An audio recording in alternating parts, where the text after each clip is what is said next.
Hello everyone, I am Atri. Welcome back to my channel everyday echoes Atri. আজকের ব্লগে থাকছে আমার পরিবারের গল্প। আত্রি ব্যাঙ্গালোরে কাদের সাথে থাকে, কোন পরিবারের মানুষগুলোর সাথে থাকে, তাদের আজকে দেখাবো। চলুন, আজকের ব্লগে থাকছে আমার খুব কাছের কিছু মানুষের গল্প। এমন কিছু মানুষ যাদের ছাড়া আমার জীবনটা অসম্পূর্ণ। জীবনে সুখের সময় যেমন পাশে থেকেছেন, তেমনই দুঃসময়ে এক মুহূর্তের জন্যও কিন্তু এনারা আমার হাত ছাড়েনি। মানসিক সাহস থেকে শুরু করে প্রয়োজন হলে আর্থিক সাহায্য পর্যন্ত কিন্তু করেছেন। সেটা করতে কোনোদিনও দ্বিধাবোধ করেননি। রক্তের সম্পর্ক যে সবসময় মূল্য দেবে তা কিন্তু নয়। আমি এবং আমার হাজব্যান্ড দুজনেই কিন্তু ধোঁকা খেয়েছি। কিন্তু রক্তের সম্পর্কের বাইরেও অনেক সম্পর্ক রয়েছে, তারা কিন্তু ভীষণই ভালো হয়। হয়তো বিপদের সময় সেটা বোঝা যায়। আর আমি সত্যি ভাগ্যবতী যে এমন একটা পরিবার পেয়েছি। আজ সেই মানুষগুলোই আমার বাড়িতে আসবে। তাই সকাল থেকে শুরু হয়ে গেছে ঘর গোছানো সাজানোর কাজ। পরিষ্কার পরিচ্ছন্ন একটা বাড়িতে অতিথিদের স্বাগত জানাতে পারলে মনটা অন্যরকম ভালো লাগে। আজ আসছে আমার যা, ভাসুর, ভাইপো, ভাইজিরা। শুধু বড়দার বড় বৌদিরাই আসতে পারেনি, কেন কি এই বেঙ্গালুরুতে যে ভাইরাল জ্বরের প্রকোপ চলছে তাতে ওরা অসুস্থ হয়ে পড়েছে। আশা করি খুব তাড়াতাড়ি সুস্থ হয়ে যাবে এবং পরের বার আমরা একসাথে দেখা করব। এদেরকে আপনারা হয়তো আমার ব্লগে আগেও দেখেছেন। আমরা ভার্কালা যখন বেড়াতে গিয়েছিলাম তখন আমরা এই পরিবারের সকলের সাথেই গিয়েছিলাম। ঘর দুয়ারটাকে একটু পরিষ্কার করে সুন্দর করে সাজিয়ে নিলাম। অনেক দিন আমার বাড়িতে কেউ আসেনি, তাই ভাবলাম কি যে না, আমি ওদের বাড়িতে যেতাম, গেট টুগেদার করতাম, চলে আসতাম। একটা বছর নিজেদের বিজি শিডিউল থেকে একটু নিজেদেরকে সরিয়ে নিয়ে এসে ফ্যামিলি টাইম স্পেন্ড করব। অনেক দিন ধরেই ওদের একটা আবদার ছিল আমার কাছে, আমার হাতের বানানো লুচি আর মাটন খাওয়াতে হবে। বলুন তো, পরিবারের মানুষের আবদার কি কখনো ফেলা যায়? তাছাড়া প্রায় 1 বছর হয়ে গেল সবাই মিলে আমাদের বাড়িতে কোনো গেট টুগেদারও হয়নি। আমি অবশ্য মাঝে মধ্যে ওদের বাড়িতে নিমন্ত্রণে গিয়েছি, কিন্তু সবাই মিলে একভাবে একসঙ্গে বসে ওঠা, গল্প করা এটা হয়নি। তাই ব্যস্ততার মাঝেও দুদিনের জন্য একটু কাজটাকে ছড়িয়ে দিয়ে সময় দিলাম। কারণ কাজ তো চলবেই, কিন্তু পরিবারের সঙ্গে কাটানো এই মুহূর্তগুলো আর কখনো ফিরে আসবে না। আমার অফিস কর্নারের ওপরটাকে আমি একটু নতুন করে সাজিয়েছি। আপনাদের কেমন লাগছে আমাকে অবশ্যই জানাবেন। আর এই জিনিসগুলো প্রত্যেকটাই আমি মিশো থেকে অর্ডার করেছি। যদি আপনাদের দরকার পড়ে আমাকে বলবেন, আমি লিঙ্ক শেয়ার করে দেবো আপনাদের সাথে। বেডরুমটাকে মোটামুটি একটু সাজিয়ে গুছিয়ে নিয়েছি, যতটুকু সম্ভব ততটুকু। ঋদ্ধির রুম ঋদ্ধি সাজিয়েছে, সেটাও ও দেখাবে। আর এটা হচ্ছে গেস্ট রুমকেও একটু মোটামুটি করে সাজিয়ে নিয়েছি।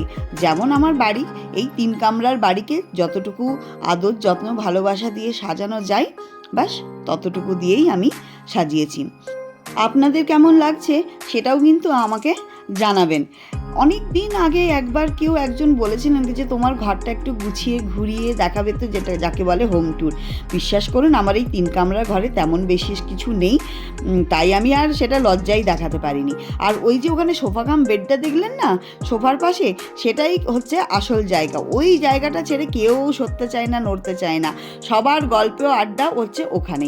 এই দেখুন চলে এসেছে আমার যা, ভাসুর আর হচ্ছে আমার ভাইজি। সেই গান গেয়ে গেয়ে তাদেরকে আমরা আমন্ত্রণ জানিয়েছি।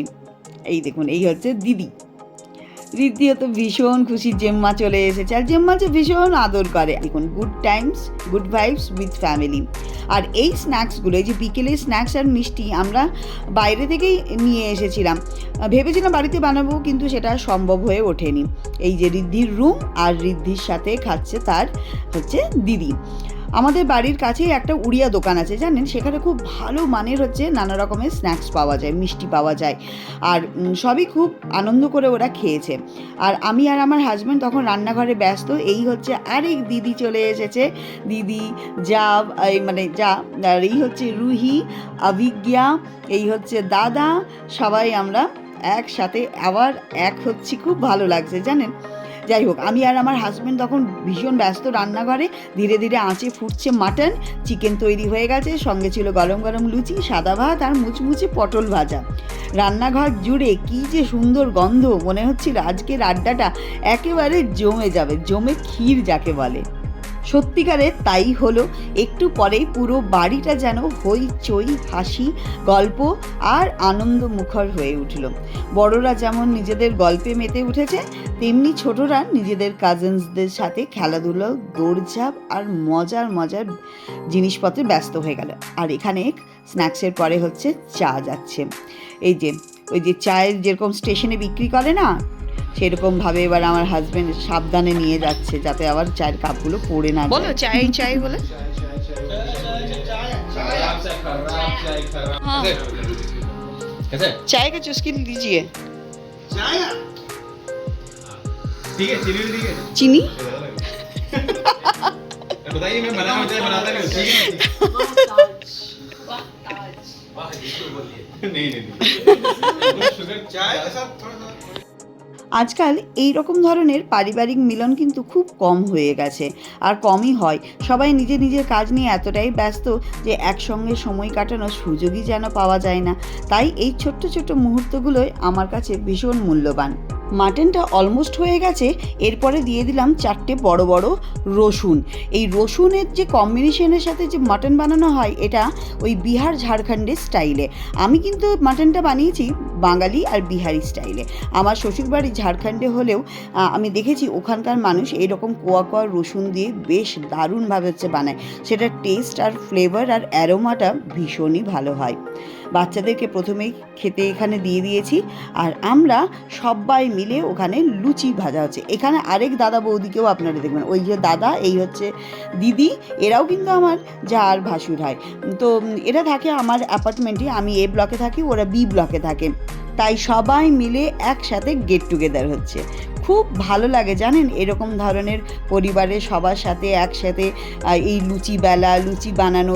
দিদি তো আবার নিয়ে এসেছে লুচি বানানোর একটা মেশিন, মানে ওই লেচিগুলোকে কেটে ওইটার মধ্যে দিয়ে দিতে হচ্ছে আর ওপর দিক থেকে পেস্ট করে দিতে হচ্ছে, ব্যাস একদম সুন্দর লুচি তৈরি। লুচিকে আর বেলবার কষ্ট করতে হলো না। আর এপাশে আমরা সবাই মিলে লুচি বেলা হচ্ছে, লুচি দেওয়া হচ্ছে, বাচ্চাদেরকে খাওয়ানো হচ্ছে। এত মজা হয় সবাই মিলে, আর কি চাই বলুন। ওই যে বলেছিলাম সোফা কাম বেডটা ছেড়ে কেউ যেতে চায় না, ওর ওপরেই পেপার পেতে আর খাওয়া দাওয়া শুরু হচ্ছে। যত গল্প আড্ডা খাওয়া দাওয়া এখানেই। আর মাটন হয়েছিল দুর্দান্ত, তাই মাটনের সুনামে পঞ্চমুখ। আমার মন প্রাণ সব ভরে গেল। মনে ভয় লাগছিল, কিন্তু আমি ভীষণ খুশি। তারা মাটন খেয়ে ভীষণ খুশি। তাই জন্য তারা যে আমার কাছে আবদার করেছিল, সেই আবদারটুকু আমি রাখতে পেরে আমি সত্যি আপ্লুত। রাত বাড়তে থাকলো, তাতে কি হয়েছে, গল্প কিন্তু আর শেষ হয়নি। সেই ছোটোবেলার স্মৃতি, পুরনো দিনের ঘটনা, হাসি ঠাট্টা করতে করতে রাত্রি 3টে বেজে গেছিলো, কিন্তু কেউ সেটা আমরা টেরই পাইনি। কিন্তু গল্প কিন্তু শেষ হচ্ছে না। এখানে প্রত্যেকের জীবন কাহিনী, কার সাথে কার কীভাবে দেখা হয়েছিল, কিভাবে বিয়ে হলো, কেমনভাবে হচ্ছে কি যে পরিচয় হয়েছিল, সেই গল্পগুলো কিন্তু শুনতে বেশ ভালো লাগে। যেমন ঠিক বিয়ের ওই ভিডিও রেকর্ডিং দেখলে যতটা ভালো লাগে, ঠিক তেমনই।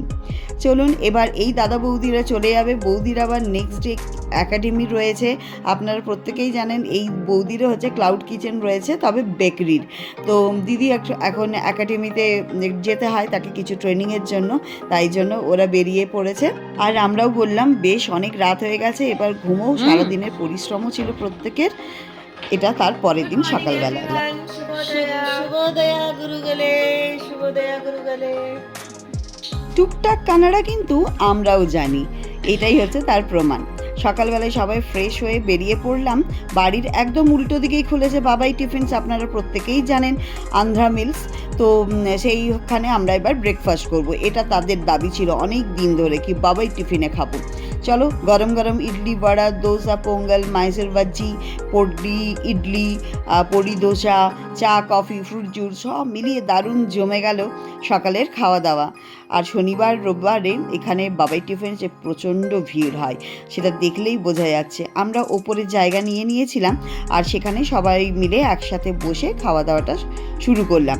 ওখানেও তাই গল্প করতে করতে, খাওয়া দাওয়া করতে করতে, নতুন দোকান হলে কি হবে, খুব অল্প সময়ের মধ্যে ওদের ব্যবসাটা কিন্তু দারুণ চলছে। খেতে খেতে সেই গল্পটাই চলল। রবিবার আমার হেল্পিং হ্যান্ডে ছুটি থাকে, তাই তাকে আর জোর করে ডাকিনি। তার আগে থেকেই আমি আরবান কোম্পানির ইনস্টা হেল্প আর প্রন্টোর মাধ্যমে দুজনকে বুক করে রেখেছিলাম। 1 ঘন্টার মধ্যে এসে ওরা পুরো বাড়ি, রান্নাঘর, বাসনপত্র সুন্দরভাবে পরিষ্কার করে দিল। আর এই ধরনের পরিষেবা খুবই সহজলভ্য, এত কম পয়সায় আপনার এত সুন্দরভাবে পরিষ্কার করে দেয়, খুব বেশি খরচাও হয় না। আর ব্যস্ত জীবনের মধ্যেও এই সাহায্যগুলো সত্যি অনেকটা কিন্তু স্বস্তি এনে দেয়। সব কাজ শেষ হতে এপাশে শুরু হয়ে গেল মজার খেলা, সেটা হচ্ছে তাম্বোলা বা হাউজি। ছোট বড় সবাই মিলে খুব আনন্দ করলাম। কেউ নম্বর মেলাতে ব্যস্ত, কেউ আবার জিতে যাওয়ার উত্তেজনায় চিৎকার শুরু করেছে। শেষ পর্যন্ত আমার পরিবারেরই জিত হলো, আমরা জিতে গেলাম। আর হাসি মজা হাততালিতে জমে উঠলো পুরো বিকেলটা। দিদি যাচ্ছে দিদির এক বান্ধবীর সাথে দেখা করতে। এপাশে ওদের আসা হয় না, তো তাই এপাশে যখন আসে তখন ওই বান্ধবীর সাথে দেখা করতে যায়। দেখতে দেখতে শনি রোববারটা কেমন যেন উড়ে গেল। দেখুন, আবার শুরু হবে সোমবারে সেই ব্যস্ত জীবন, অফিসের কাজ, দৌড়ঝাঁপ। তবে এই দুটো দিনের স্মৃতি আমাদের অনেক দিন ভালো করে মনে থাকবে। আর কিছুদিন আগে আমার জন্মদিন ছিল, তাই আমাকে ড্রেসেস এনে দিয়েছে, দাদারা টাকা অ্যাকাউন্টে দিয়ে দিয়েছে, তো মানে ডবল খুশি আর কি। আর জানেন, ওরা যখন বাড়ি ছেড়ে গেল তখন আমাকেও ছাড়েনি, আমাকেও নিয়ে গিয়েছিলো একটা দারুণ জায়গায় ব্লগিংয়ের জন্য। সেটা প্রতিটা মেয়ের ভীষণ পছন্দের জায়গা, আমি আগামী ব্লগে দেখাবো। জিয়ার পাপার অফিসের কাজ ছিল, তাই সে যায়নি। আর আজকের ব্লগটা এখানেই শেষ করছি। আপনাদের যদি এই পারিবারিক মুহূর্তগুলো ভালো লেগে থাকে তাহলে অবশ্যই ভালোবাসা জানাবেন।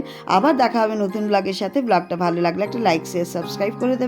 দেখা হবে নতুন ব্লগের সাথে। Tata, bye bye, thank you so much.